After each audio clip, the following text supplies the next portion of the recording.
I don't think titles matter. I don't care who I report to. I reported to the president. At Dell, I had a dotted line to Michael. I worked for David Koch of the Koch brothers. What I think the compliance community has been sold a bill of goods that if you become a compliance officer and you get all your certifications and whatever, you should report to the president. And you should have ongoing conversations with the president.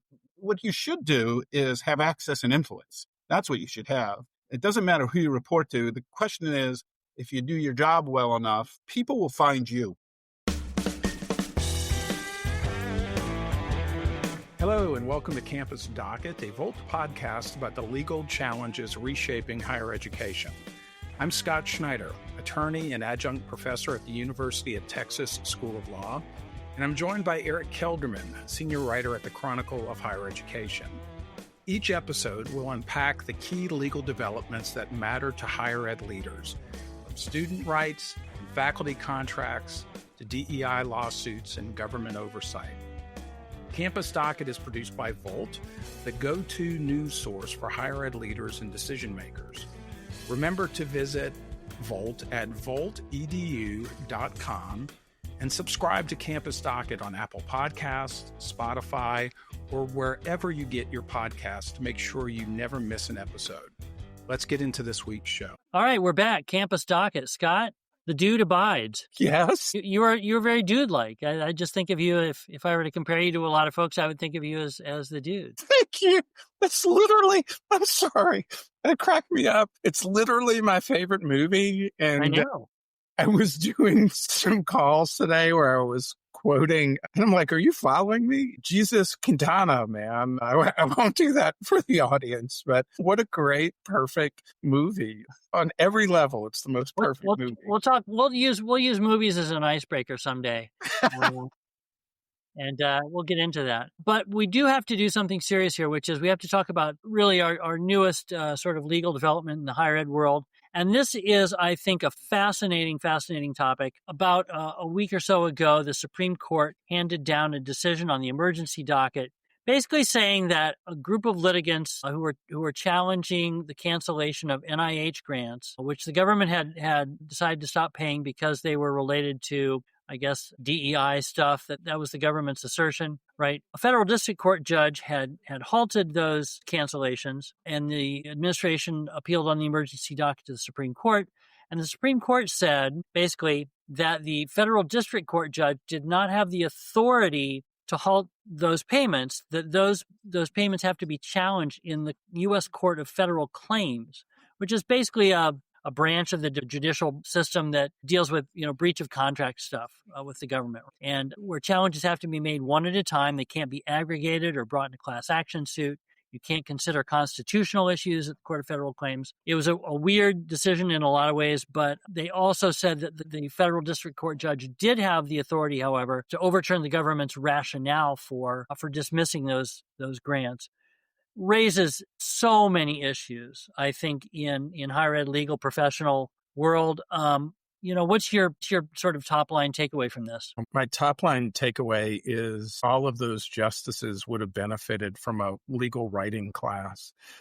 It's a painful read. I've read David Foster Wallace, and he was clearer. So if you read the decision, there's like concurring opinions, dissenting opinions. It's basically Amy Coney Barrett from New Orleans, who did theater with my wife in New Orleans, by the way, who writes the controlling opinion. And I think you hit the nail on the head. It's in assessing whether or not something is constitutional or violates the Administrative Procedures Act, a federal court has jurisdiction over that. In terms of who has authority to reinstate grant funds, it's the Court of Federal Claims. I don't know. I will say this, and we probably need to get an expert on who can talk about this. I've never litigated anything in those courts. I don't know. I think you're right about you can't aggregate claims, but I'm not sure about that. I've talked to someone from the Council on Governmental Relations, this is sort of their bailiwick, and a couple other folks I talked to for an article I did recently. And that was what I was told from those legal professionals, that you cannot aggregate claims, you can't bring class action, that they have to be challenged one at a time, which which would make a really, really difficult situation for a place like Harvard, for instance, if that ends up being the route that their summary judgment argument goes, if their federal district court judge says that, or if the Supreme Court weighs in on that. Exactly. I mean, I don't know what the exact count is on. I know the monetary amount. My hunch is the number of grants is probably in the hundreds at Harvard, maybe thousands. I don't know, that have been frozen. And I mean, the takeaway from that case is to have those grants reinstated, even if a court comes back and says, "Hey, this was unconstitutional. Hey, this violated the Administrative Procedures Act." I mean, you could obviously use that in support of your claim that these grants should be reinstated, but you have to go through a totally different process for it in a different court. I know one of the dissenting opinions, and I can't remember who wrote it, pointed out what seems to be the inefficiency of that, and it is, but it also makes this a much more powerful tool for the federal government to use and to leverage an institution to enter into an agreement like Columbia entered into. Right, exactly. I think the concern is it gives the executive branch really almost a blank check in saying, we want you to do this, and if you don't do this thing, we're going to cancel your federal grants. I think that's a concern that's going to be the outcome here. And in Harvard's case, they're arguing that because they didn't comply with this April letter from the administration, that the government canceled their grants in retaliation. And if that's the case, if it's not really a breach of contract issue, then what can't the executive branch demand of an institution at that point? Yeah, I think you're hitting on the concern about this path the Trump administration has embarked on, coupled with the Supreme Court's decision. A couple of other interesting things to me about this, which is the court seems to have set legal precedent in an emergency docket ruling on a case that they did not hear. They weren't fully briefed on it, as far as I know. They didn't hear arguments, right? It was just something that came out of the so-called shadow docket. I mean, I'm not a constitutional law expert, obviously, but that seems notable to me, that the court is setting precedent in these emergency docket rulings. Yeah, no, if I recall correctly, I'd have to look at what Justice Barrett wrote, but she was relying on one case in particular. Yeah, but this is now precedent that will certainly be cited in the Harvard summary judgment. I think you went and watched those arguments. Did this argument come up there? Yeah, I was in Boston for the summary judgment hearing. Yeah, no, it's an interesting approach by the administration, historically unprecedented. And I think, the takeaway is that the challenges to the revocation of funds is going to prove to be even more challenging than we thought it was initially. Yeah, even harder, right? Yep. Okay. Well, let's get into it. Sounds good. Well, hey, today we're going to welcome Paul Liebman. His title is Executive Director of University Compliance Services and Chief Compliance Officer at Vanderbilt University. Welcome to Campus Docket, Paul. Thank you. And we should note, of course, that despite the fact that Paul is wearing a Vanderbilt hat and sitting in his office at Vanderbilt as we speak, he is not speaking on behalf of the university at this point.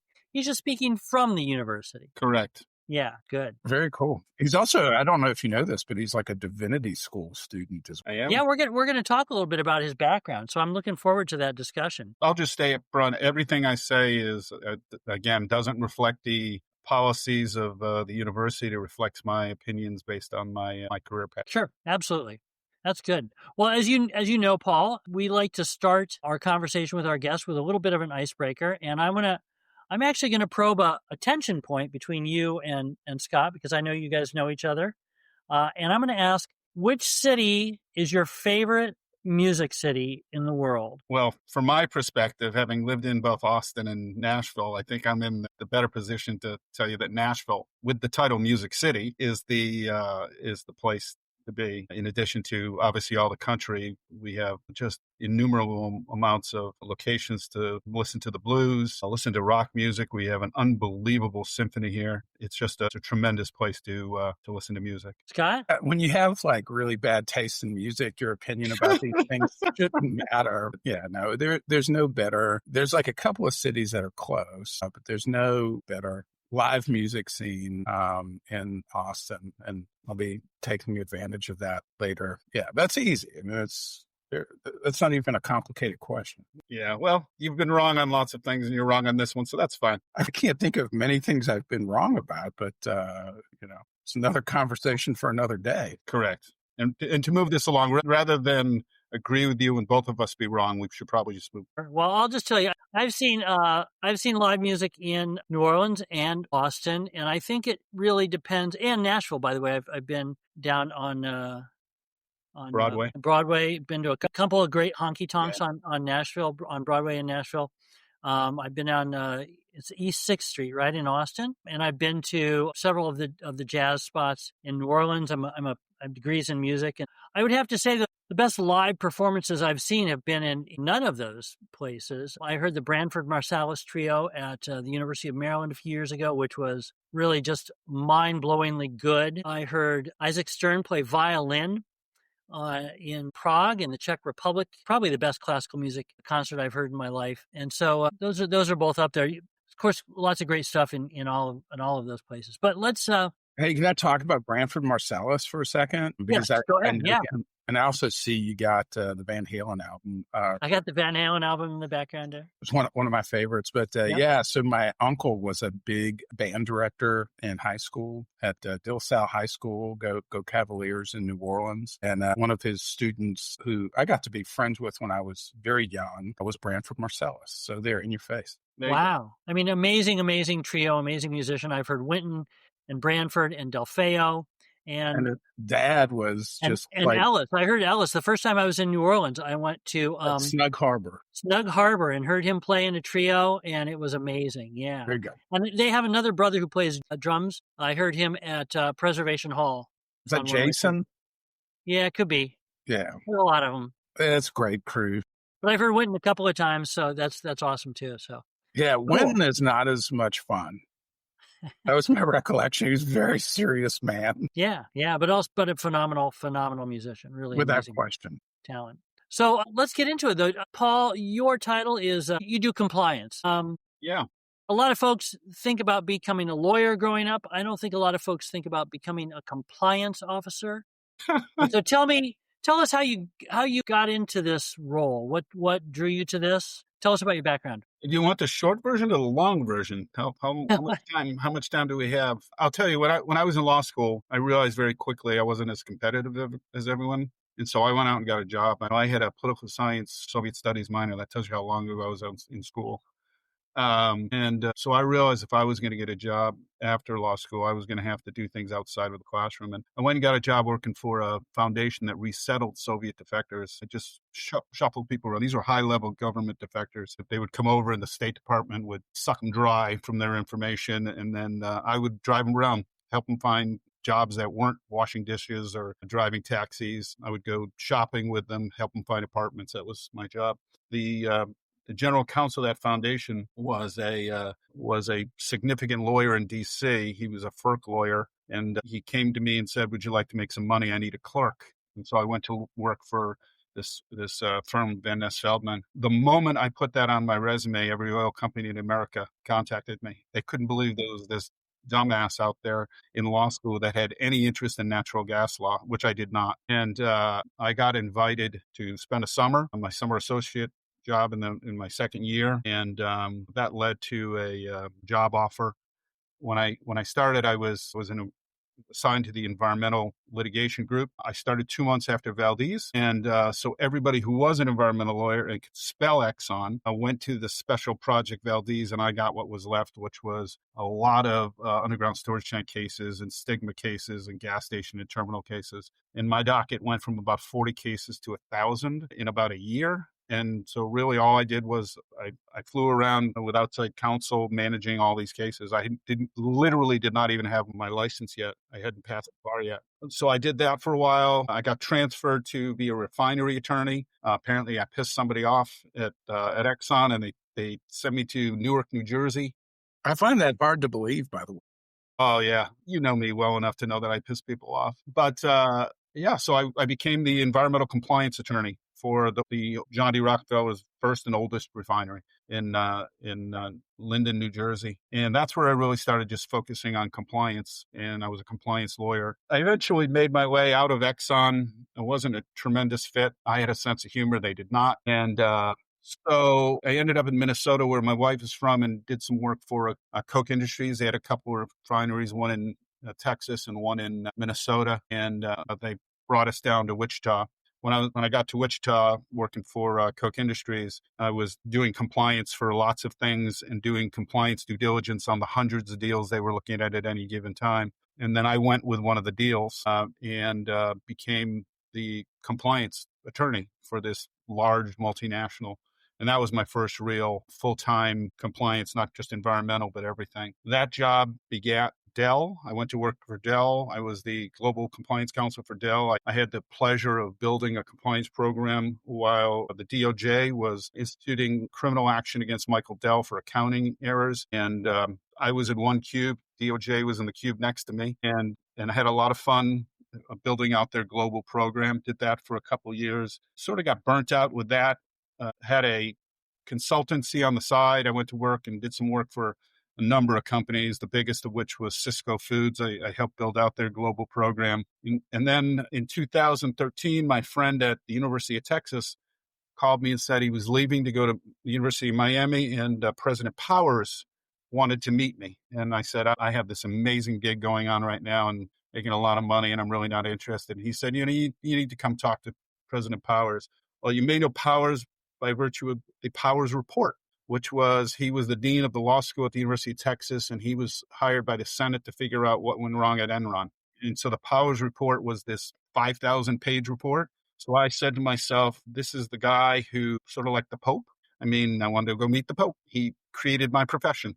Compliance officers didn't exist really in any meaningful way before Enron and before Sarbanes-Oxley, right? And so I went to meet him, and we just hit it off. Literally before I left that office, we were shaking hands on a deal. He said something that was very profound to me that I think many of your listeners will understand.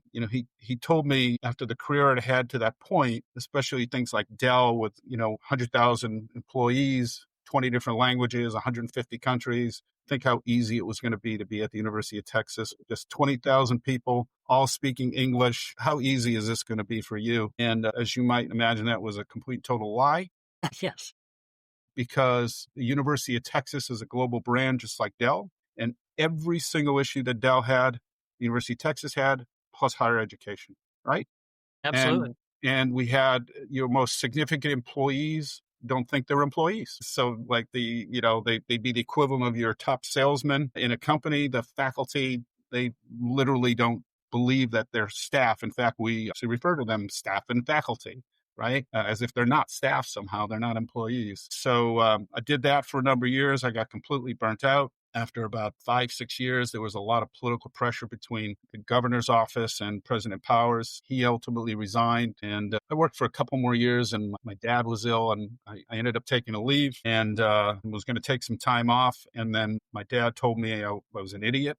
He was dying, but he said, I can't believe I raised somebody who would quit their job to be with me. So go find some work. And so I went back to Texas, and I got hired by Baylor in my corporate clergy consultancy in the wake of their Title IX problems. The Big 12 was withholding money, and they wouldn't give them the money until they could prove they had a best-in-class compliance program. So I was hired as a consultant to build that program out for them.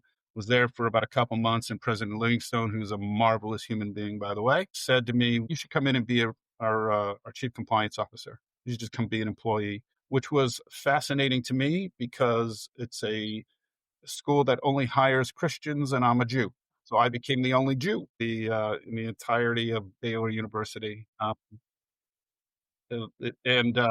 It was a great experience. They are wonderful people, and I enjoyed it. About 6 months in, my father died, and I decided I was going to take some time off, transition somebody into the job. And I went to work, moved back to Austin, and took a job selling dog food at a feed store for $12 an hour. One of the great jobs of my life, probably the best job of my life. And I would have gladly done that forever. And then I got the fateful call from Harvard. So Harvard, see if you can sense the path that occurs here. They called me and said, we have a little problem. We have a chemistry professor who is under indictment for selling secrets to the Chinese, and we need help building out a compliance program for foreign influence. And I said, I don't know anything about foreign influence, really. It wasn't a big issue for me when I was at Texas or at Baylor, honestly. They said, no, we don't care about that. We have that. What we need is the compliance program building. That's what we really need. So I did that. And after about 6 months, came to me and said, we really like you to be the chief risk and compliance officer for the university. How does that sound? I guess they call it the institutional risk and compliance. They don't use the word chief there. So took that job, moved up to Massachusetts, did not enjoy the environment. Once again, not a place with a sense of humor, probably less so now than even then, but sort of got them on the path. And then the job at Vanderbilt opened up, and my daughter had gone to school here. I love Nashville and really loved my meeting with my general counsel and made the move down here. What it sounds like to me, Paul, is you have a hard time holding down a job. It's funny because that's exactly my kids. When they ask my kids, what does your dad do? They say, he gets jobs. What he does for a living. He gets jobs. I have this weird idea. I don't know how people could do my job and last 15, 20 years. With is that? What about the job makes it so tough? Well, I think if you're doing your job well, you're having really direct and blunt conversations with people. And at first, it's easy. There's a lot of low-hanging fruit at first, and everybody's like, well, that's a great idea. We should have a policy office. Let's build a policy office. Or, we could really use training. How are we going to coordinate all the training on all these topics for all these employees? And those are easy. Believe it or not, those are actually easy things to do. But then at some point, somebody brings you a question, and you're honest with people, and you have this honest conversation, and you say, I'm really, I don't think I want to go in that direction. You have the right to make whatever decision you want. That's what you get paid for, is to manage things. But I don't really, it's not fun for me anymore. I like the building and the fixing. And that's really all I do. I joke all the time. I've used this in interviews many times. I'm really not very good at many things. I have limited intellectual skills and diminishing operational skills as I get older. But I know there are three things I do really, really well. True intellectual honesty. I'm a great dad. I love my kids, and my dad is my number one job. I'm a freakishly good parallel parker for some reason. I don't know why. I have terrible eyesight. It's sort of like a Mr. Miyagi thing where for whatever reason, I'm really good at parallel parking. And the last thing I do is I'm really good at building programs. I can take lots of disparate pieces. And because I've spent my life watching cartoons, I can simplify things and really bring lots of disparate pieces together and build things. And what does it mean to build a compliance program exactly? Because we're talking about, right, there's laws, right? Title IX, Title VI, right? Sure. The Higher Ed Act. And there's regulations, hundreds, thousands of them. And you have to figure out how the university will meet all those statutory and regulatory requirements. So how do you build how do you build a compliance program? What does that actually mean? So there's certainly a lot of guidance out there of what an effective compliance program means. The federal sentencing guidelines, in effect, define what an effective program is. You'll have tone at the top. You'll have standards and policies. You'll have controls and training and some sort of monitoring and audit. You'll have discipline and corrective action to make sure things don't reoccur. And it's like a big loop that you're working on all those sort of the 7 elements. I don't strictly follow the sentencing guidelines. They were never designed when they were written, they weren't designed to do what we're doing. Again, to put things in perspective, I started being a compliance officer before the sentencing guidelines actually sort of took effect, after Sarbanes-Oxley and Enron. So, but the idea is, for me, what I do when I get to a place is I spend probably the first 6 to 8 months largely just going out and figuring out, what do we do? What are the operations and activities? So I get a sense of what it is we're doing and where and who's doing them. Generally speaking, most universities have between 40 and 50 compliance areas: labor and employment, environmental health and safety, athletics, research, typical ones you guys deal with on a regular basis. So I figure out who's doing what. I create a matrix of the areas and the significant laws, who's on the front lines, who's in the chain of command, who's the ultimate executive owner. And I just go and have conversations. I've said this many times, it's, the most important thing people can understand, the two most important things people can understand probably are: one, when you get any place and you're new, the most important thing is to make small deposits in the credibility bank in your organization. So you go around and meet people when there's nothing at stake, and you talk about it just in human terms. Tell me what you do, and how could we be of help, and what services can we provide? The second thing I always do, I tell people, and this one really, this is why I don't get invited to conferences anymore. Congratulations on that. Yeah, absolutely. I don't think titles matter. I don't care who I report to. I reported to the president. At Dell, I had a dotted line to Michael. I worked for David Koch of the Koch brothers. What I think the compliance community has been sold a bill of goods that if you become a compliance officer and you get all your certifications and whatever, you should report to the president. And you should have ongoing conversations with the president. What you should do is have access and influence. That's what you should have. It doesn't matter who you report to. The question is, if you do your job well enough, people will find you and you'll have access. And if you're not a flamethrower, if you're not making every issue like it's an existential issue, you'll have influence and you can have real conversations, and that sort of builds on it. In many places, it's better not to be reporting the president. At Texas, I used to joke, if the president's office is the sun, right? I don't want to live on Mercury. It's really hot on Mercury. I don't know if you know that. Like, Earth is nice. You can breathe.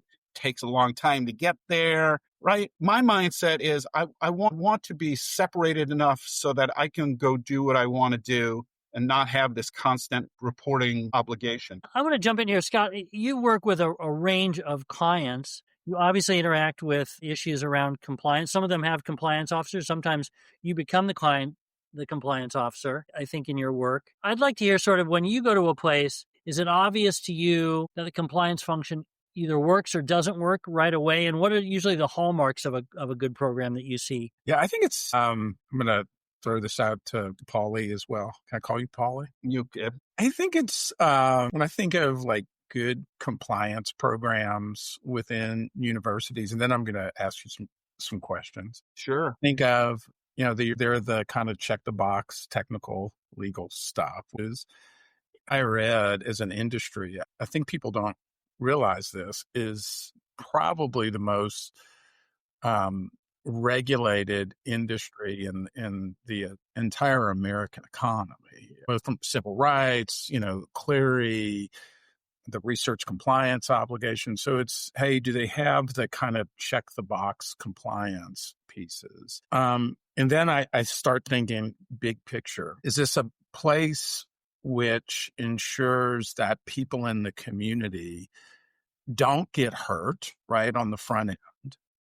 And when they do, fix it, come up with a plan to minimize the risk of it happening again. And then there's this second, or third piece, which is protecting the financial resources of the institution, avoiding both fines, penalties from all the regulators, avoiding enormous lawsuits. So it's kind of the check the box stuff. And then you look at the infrastructure. Is there sufficient infrastructure given all the regulatory obligations? But is it, hey, we minimize the risk when people get hurt, people in our community get hurt, that's sort of a rare event. And when it does, we have the DNA to get together, fix it, policy, processes, people, reorganizing things to make sure it doesn't happen again. And then that last piece is, to me, about avoiding liability. And it's on that, I want to riff on those for a few with you, because I think these are really top of mind. And so I'm going to make a sarcastic point. We had a shooting, another school shooting or church shooting. And, you go back to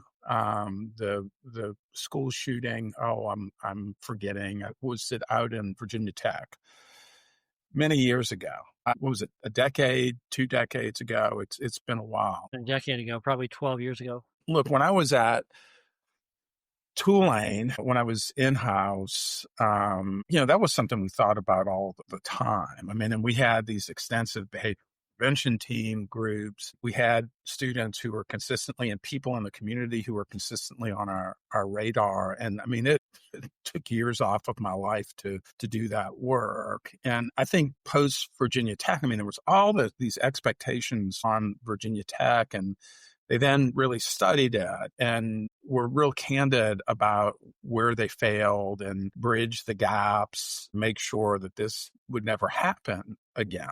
And you kind of pivot to the moment. And I'm not trying to be overtly political, but I can't imagine anyone at Virginia Tech who would just come out and say the way we're going to address this is, hey, thoughts and prayers. And so it's a long way of saying it's like the expectations for universities and institutions to prevent, which are like these deep-seated cultural issues, especially in some communities, is remarkable. When I think of really good risk management and compliance programs, it's like we're in these communities, and at some level the expectation is, and it's completely unrealistic, there's this bubble over it. I was in New Orleans, you were in Nashville, you were here in Austin, and the expectations for institutions seem completely outsized when compared to state government, local government, certainly the federal government.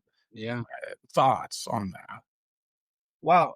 Lots of thoughts. So I'm going to do 2 tracks. The first track is an understanding when I go do risk assessment. So I'll do an annual risk assessment, either as part of the enterprise risk assessment process or my own. I'll either tag along, but we have a formal enterprise risk assessment. My questions don't look at like anything the other people are doing. My questions, we have a group at most universities of 200, 300 people where we'll ask questions. And my questions are designed around, are there any behaviors or activities or practices which you think could create significant liability for the university in your current job? So we're talking to people who are subject matter experts in whatever field they are. We're talking faculty. We're talking people who run administrative units. And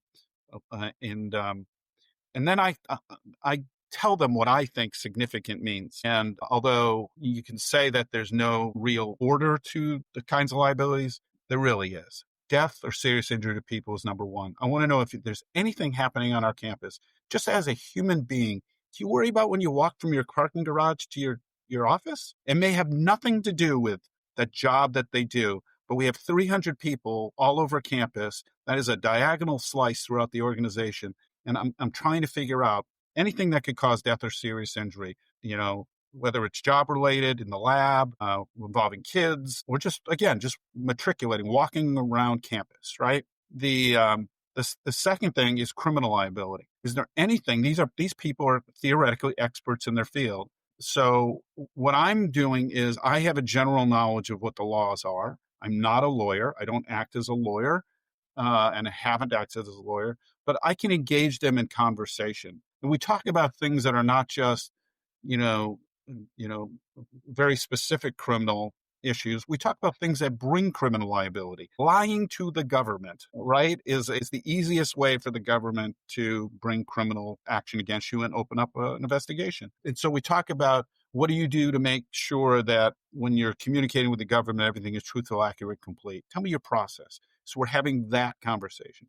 We talk about material financial liability. We talk about business interruption, business loss, the activities that we're doing that might interrupt our strategic objectives. We've invested incredible amounts of money into something, and to have it shut down either temporarily or permanently. And we go down that list. And that's sort of how we figure out what the compliance areas, then we prioritize and say, okay, we'll have hundreds of responses generally. And we figure out, okay, these are the common themes we're seeing. These are the things we should be working on. Now, how do we go about building a program around that? The compliance officer, it's important to understand there's sort of a holy trinity between compliance, legal, and audit. Right? Did you learn about this at Baylor? Yes, indeed.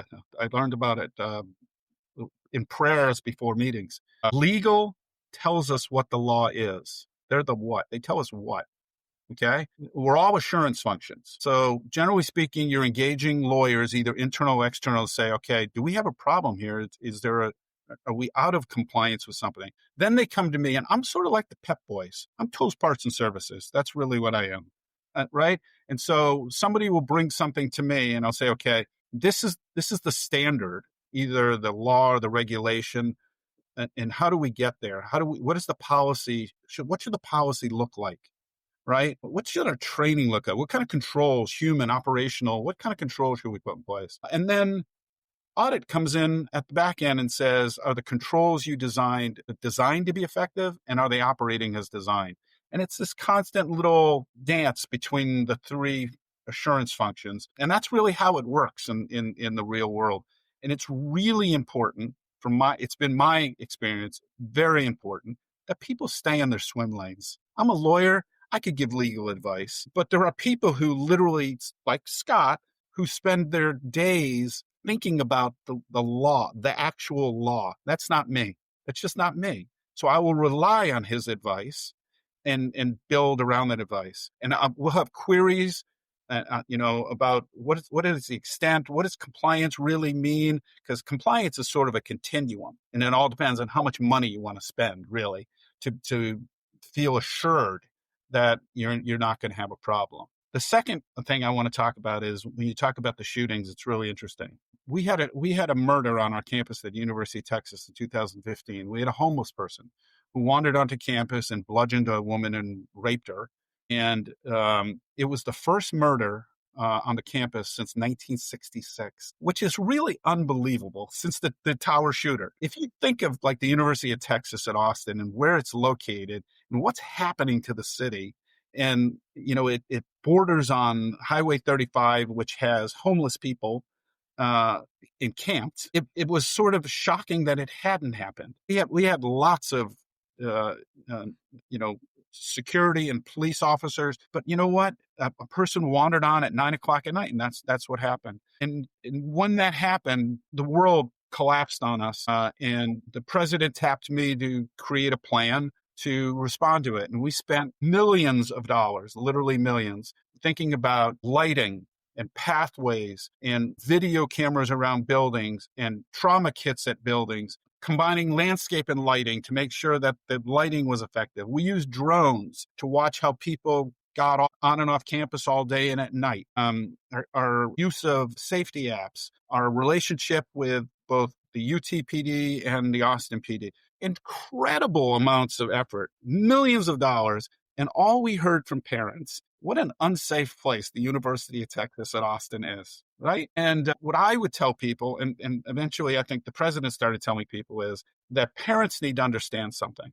When you send your kid to the University of Texas at Austin, you're sending them to Austin, Texas. So whether it's the West Campus area or 6th Street or wherever, it is a dangerous place. It is a major metropolitan area. That's number one.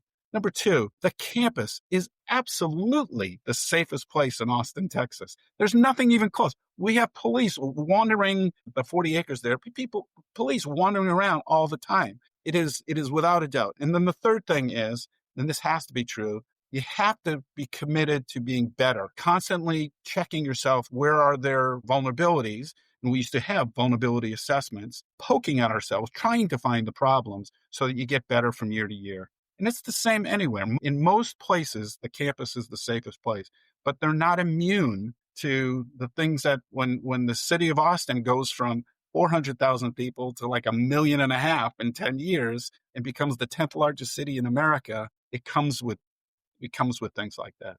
But it's literally no different than any other compliance problem. Campus safety is one of the areas I work with in everywhere. And I spend a lot of time really trying to have conversations about what makes a safe campus.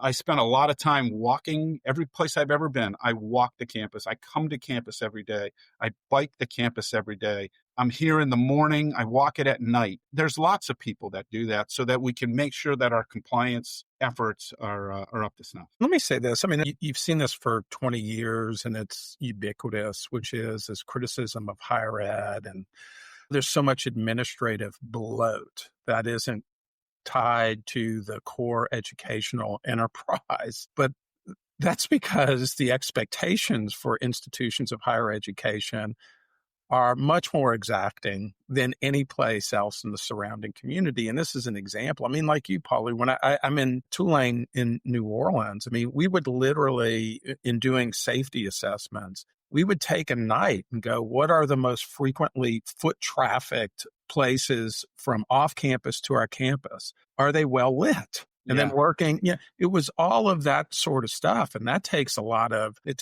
people to do it right. I'm kind of transition a little bit because you mentioned sort of avoiding liability and avoiding those kind of compliance hits that pose an existential threat to an institution. And I'm watching this play out. We're all watching this play out in real time right now. And I'm not asking you to get political, but at Columbia, for instance, we saw the Trump administration come in, freeze, I don't remember what the exact amount was, but a considerable amount of grant funding.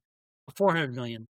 Yeah. And then ultimately Columbia basically saying, hey, we'll pay you what to me remains an absolutely staggering figure, over $200 million to resolve those things, which would bankrupt, or if not bankrupt, cripple the vast majority of institutions of higher education. There have been rumors, I'm skeptical, that Harvard's about to pony up $500 million. I mean, how do we get to this point? Does it demand that institutions rethink compliance in this space? Because most institutions can't be in the business of sending out, at Brown, it was $50 million, those sorts of checks. And then what does that look like? Do we have to, as a risk management measure, start rethinking our relationship with the federal government? Are we too dependent on the federal government such that they can exert this sort of pressure? And the other piece, and I bring this up a lot, and I try to navigate with a lot of, I'm Gen X. I'm not super political. My politics are boring. I loathe the culture wars. I find it to be tedious and boring. But is it a fair critique also at the back end that universities got so lumped in with one political party that, hey, this is only fair in love and war, that now there's another party and we're going to penalize? So it's that jumble of thoughts. Like, in the moment we're in, does it rethink the way we have to conceive of risk management? So I'll say something that I started with. I don't speak on behalf of the university I understand. or the chancellor, who I adore, and my general counsel, who I adore. Great people. Great people. Those are issues outside of my swim lane. There's lots of ways to be in compliance. Again, they're making big decisions, existential decisions, and that's what they get paid for. And when it comes time, when they make those decisions, whether it's here or Texas or Harvard or wherever, they're making decisions that are based on their strategic objectives. And it's not my role. It just isn't my role to have an opinion on that, an official opinion. My job is, when they make a decision, how are we going to operationalize that decision? That's it. But I do want to say something. This comes from the wisdom of being really old. Right? And you'll be where I am in about 10 years, Scott. How old are you? I'm 62. Okay. I've retired once. I came out of retirement because I just enjoy solving problems. I like building things. Again, I'm a little kid at heart. I like building things. If I could have little toy trucks on my desk, I would. I do have lots of toys around. I want to say something that's going to put in perspective how old I am, and I will get to your point in a minute. When when I decided I was going to enroll in divinity school and go for my master's, I had to go get my transcripts from my previous schools. I went to law school at George Washington University. When I called, they sent me to this woman who I said, I need a copy of my transcript for the divinity school. And she said to me, "Oh, no problem. What was your email address when you were in law school?" And I said, email didn't exist when I was in law school. She said, "Really?" I said, "Yeah, email didn't exist. And so we're going to have to find another way." The conversation, there was like a 15-second delay on her end. She's like, "Wow, email didn't exist." That's how old I am. The reason I say that is every single job I've had has had an existential crisis. At Exxon, I started after Valdez. At Dell, we were in the throes of the DOJ the DOJ's position was that Michael Dell, they would settle, but Michael Dell had to agree to never be a CEO of a publicly traded company again. Okay? That was the negotiating. That was what was going on. When I went to work for Koch Industries, Charles Koch had an epiphany and decided that they were going to be the most compliant company in America. They call it the 10,000% rule, 100% compliant, 100% of the time. That is not how they had operated. So it was literally a 180 flip from how they had operated. And so in the middle of the Clinton administration, right? So Texas was literally caught between the governor's office and the university. Every single place I've been has had an existential crisis of some sort. It's the norm. It literally is the norm. It seems terrible, and it is terrible, and people are trying to figure the way out, and it may in fact be different. But from my perspective, the people who get paid the money are qualified and responsible for making decisions about the path forward. And my job in working with the lawyers to figure out what does compliance mean to them, and then they come to me and I can build anything from what they give me. I want to dig into this just a little bit because there must be some challenge for you in terms of, we had the Obama administration with a certain focus on Title IX, right? Title IX. Right? That was a big deal. I was the Title IX officer at twice, interim Title IX officer at UT, 2013 to 2017. And also on Title IV compliance. And then we get to... By the way, that's how I met Scott. He came and spoke. He was the guest speaker at our Title IX. And then we shifted, right? We had a big shift in compliance focus under the first Trump administration, right? And then the seesaw goes the other way again. We had the Biden administration, and now we have Trump 2.0. A lot of shifting focus. What does that mean for your job when you have this sort of roller coaster, as it were, of compliance obligations? From my perspective, rather than concentrate on the law, which is important, I'm more interested in the behaviors of people on our campus, preventing death or serious injury, criminal liability, so forth. I'll tell you the story. When I was working for Baylor, I was at a regents meeting, and one of the regents, they were very nice people, but one of them said, in the end, it appeared that we'd never even violated Title IX. We've gone through all these problems, and we probably had a good argument that we actually never violated Title IX. And I said to the gentleman, "Let me ask you something. You had a football coach who was recruiting these folks from other universities who, it appears factually, were raping students, female students, and no investigations were occurring. What difference does the law make? Is that really, if there was no law whatsoever, would that be acceptable behavior or not?" And so the issue is, let's fix that behavior, right? The other stuff is sort of on the fringes. And again, it oscillates back and forth. But we shouldn't lose sight of the real issue, which is the thrust of Title IX is to protect people. It's to make it safe for people so that it's a good learning environment. The worst kind of discrimination is assault based on sex. And so to me, wherever these issues lie, I try to focus on what is the activity or behavior that we're trying to mitigate or prevent, and how do we build our program around what you think is talking to the leaders, what you think is the appropriate response. And what do you do when, for instance, the behavior that an administration, a government expects you to prevent is one that maybe is not a real threat to the campus? I'll give you an example, right? The transgender athletes thing. As far as I know, there is no example of a male to female transgender athlete assaulting one of their teammates. There's a very small number of transgender athletes that play intercollegiate sports. I think the president of the NCAA mentioned maybe a number of around 10 or 20, whatever it is, but it's tiny compared to the population of athletes. And yet we have an administration that is laser focused on making sure that those people do not participate in intercollegiate athletics or, are not in contact, I guess, with cisgender females in any regard, really. And so, the expectation there, the question is that really a threat to the population? Is there an actual threat there that you should be preventing? It seems to me like the definition of the law is somewhat flexible right now, and I wonder how that impacts you. I think it's always going to be flexible. It's always going to oscillate. It's probably more knee-jerk now than it ever has been. But in the end, the people who run the university, who are dealing with these billion-dollar enterprises, are making strategic decisions. And there's an expectation that they're doing what's in the best interest of the university. And if that's an issue they want to fight, they can fight it, and I can help build around that. If they decide it's just not worth fighting over because we have lots of other issues that are equally important, that's okay too.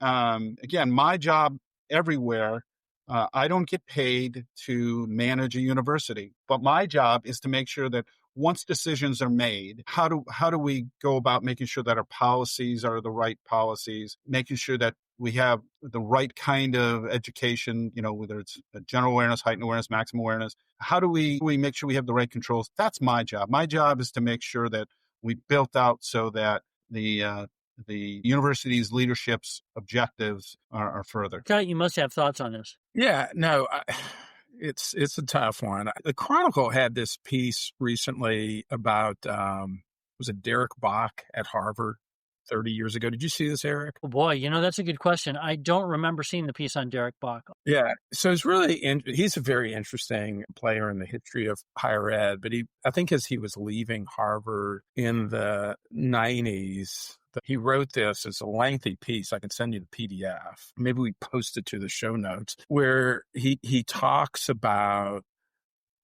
the long-term risks to Harvard. And it feels very prescient 35 years later. And the way he framed the risks was not, and I like what Paulie is saying, it wasn't like we must comply with Title IX or Title VI and all that. It's in terms of knowing institutionally what our values are and what we are and what we're going to have to say no to, and guiding our decisions by virtue of our values. And, in his mind, it was independence, academic independence, creating a space where everyone felt comfortable sharing opinions and conversations, not getting overly political. He was worried about the corporatization of universities and their ties to businesses and even, the federal government.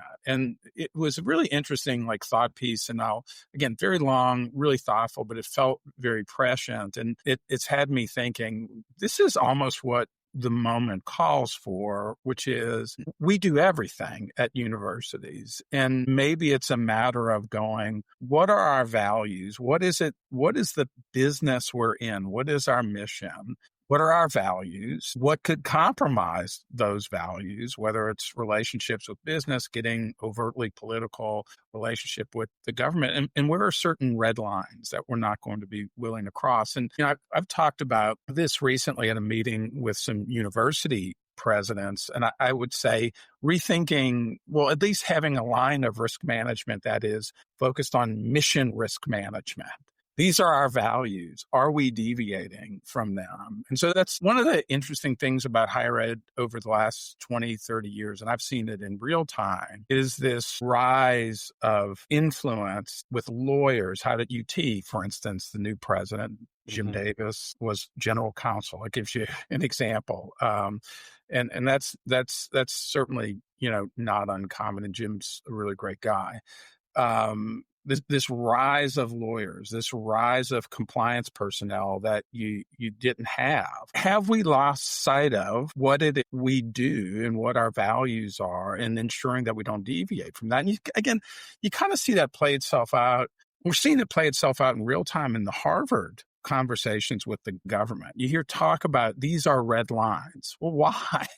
So I thought that's getting me thinking. I put kind of a tongue-in-cheek, I was asked to do a speech for a big compliance conference, and I put a tongue-in-cheek sort of thing together saying we need to fundamentally rethink risk management, go from enterprise risk management to knowing what our mission is and taking every step to make sure that we align with that mission. And I like the way you framed it about Title IX. It's like, if your focus is on, we want to make sure our students don't get sexually assaulted, that's our value, right? Title IX compliance kind of falls into place from there. Yeah, there's some check the box stuff, but it's secondary. If your mission is we don't want our students getting hurt, the other stuff falls in place. So having some sense of like, what are our values, and then assessing, are we living up to that? So I haven't fully thought that through, but I'll give a presentation in a couple of months and I'll invite you all after I've fully thought it through.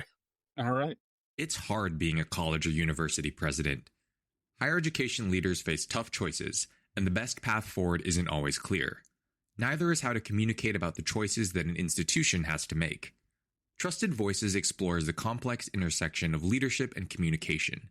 Each episode, hosts Teresa Valerio Parrott and Aaron Hennessy chat with university presidents, industry thought leaders, and each other about the latest news in the industry and the challenges and opportunities facing those in the most visible roles in higher ed. Listen to Trusted Voices on the Volt Podcast Network, wherever you get your podcasts. Well, and I'll close on something that maybe puts it all together. Today is the 20th anniversary of Katrina, which Polly knows, my wife. I don't know if you know this, but Wendy was like a week away from delivering our baby, who's now 20 years old and studying in Korea at the time. And think of at Tulane, they certainly had prepared on the risk management side for hurricanes, but nothing like this, and nothing prepared them or could prepare them for something like this. And I think of several things that came out of that catastrophe. One of which is, some institutions have been damaged beyond repair. I went to the University of New Orleans. That's a school that in its heyday, I think, had roughly 20,000 students. It's now struggling to survive at 4,000 or 5,000. And I think of a place like Tulane, which I think the difference was you had a leader in Scott Cowan who viewed the crisis as a bit of an opportunity to course correct on some things, took those chances, and frankly developed an institution now that is on a trajectory that's exponentially better than the one it was on before the storm. And again, I had Walter Kimbrough, who I love, on the pod. He was talking about the second Trump administration is the Katrina of Trump administrations. And I do hope there is this is hard. And how do we rethink things in light of this? And the flip is, I think it was Paul Fain on LinkedIn posted something. I love Paul. Paul's great. About Rachel Maddow is now the head of the Department of Education under the AOC administration. And now, using what happened in the Trump administration, she's fining schools hundreds of millions of dollars, but they're the University of Tennessee's and all these. If that's the direction we're going to be going, where this becomes normalized, rethinking our relationship with the government, what are our values, what are we not, what are the red lines, I think is going to be super important. I also think, like Tulane, there's the possibility of coming out of this moment with much better, more vibrant institutions, or not. And there's some that aren't. So that's my 2 cents. And by the way, anybody that says there's anything positive about Katrina, they're lying. It was horrible. Well, I want to, if we're going to close, I want to bring us back to the very beginning conversation. It's not only the 20th anniversary of Katrina, it is the 61st anniversary, 61 years and 1 day of the most important day in music, which you may or may not be aware, Scott. It is the day that Bob Dylan met the Beatles in New York, and Paul McCartney and John Lennon got high for the first time. And we can all agree, music changed forever. So they literally tape recorded and wrote notes of their experience, which are fascinating to read if you get an opportunity. But if you think about, and in fact, the albums are separated. The greatest hits 1 is through 64, right? And the greatest hits 2 of the Beatles is 65 through 68-ish. I think we can both agree there's a stark difference between the music that occurred in the second half of the 60s. And so every year, I have it on my calendar, every year on August 28th, I celebrate that day. I listen to the Beatles all day because it wasn't only their music that changed, but it begat everything else. You know, the Stones. It's a great segue into trying to find out what Eric Kelderman's doing this weekend. All of a sudden, Eric's writing for the Chronicle is going to take on a Hunter Thompson-esque tone after this weekend. That's right. I can neither confirm nor deny that there may be those kinds of influences involved in my life. This weekend. What are your plans this weekend, buddy? So I don't know if you know this, but I play on an adult baseball team. It's a 48 and over league. It's a ridiculous amount of fun. And our first game was last weekend. We won. We have our next game is on Sunday at 3 p.m. If anybody wants to come, it's at Kelly Park in Gaithersburg, Maryland.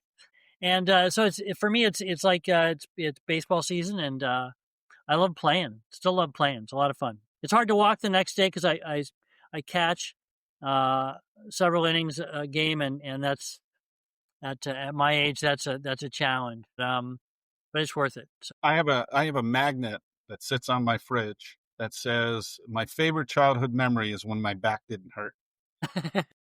And so if you think it's bad at your age, wait about another 14, 15 years where you wake up and... I'm only 3 years younger than you. Okay. Well, there you go. You look a lot younger than me.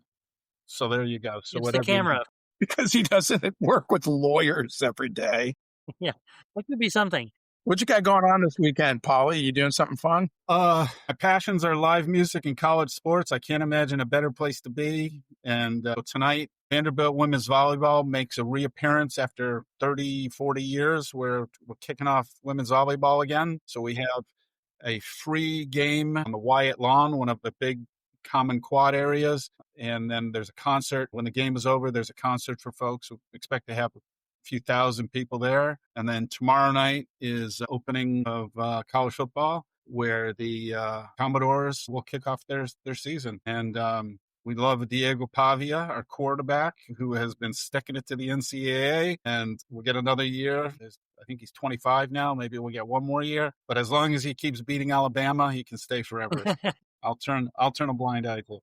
There you go. Cool. Scott? Tonight we're going out to see the blues specialist at the Continental Club. And then tomorrow we're getting into my truck and we're going to go to start off in Lubbock, Texas to go watch Texas Tech football.